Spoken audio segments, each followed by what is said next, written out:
When everything checks out, you'll be ready to start your engine. If you have a new camshaft, the break-in procedure is critical.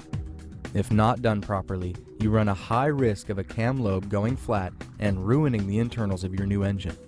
Follow this break-in procedure and you should be fine. Have someone crank the engine for you, but keep your face out of the way because that might happen if your timing is a bit retarded.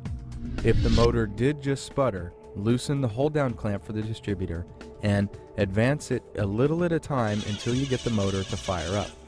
If it still won't start, you should go back and check your fuel and electrical supplies.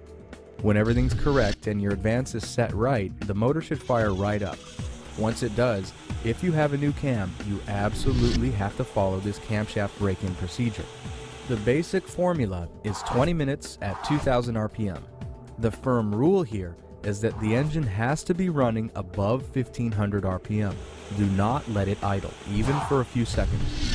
If you notice a leak or another problem, you can shut off the engine and fix the problem, but once you fire it back up, you have to keep the RPMs above 1500.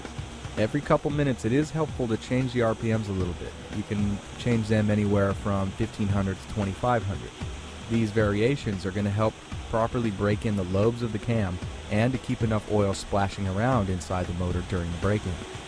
After about 5 or 10 minutes, you should see a little steam coming out of the open radiator, and you should carefully top it off with some water now that the air pockets are burped out of the system.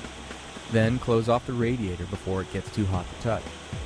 For the rest of the break-in period, you should keep a close watch for leaks or any wires that might have adjusted and could be melting on a hot exhaust pipe or something.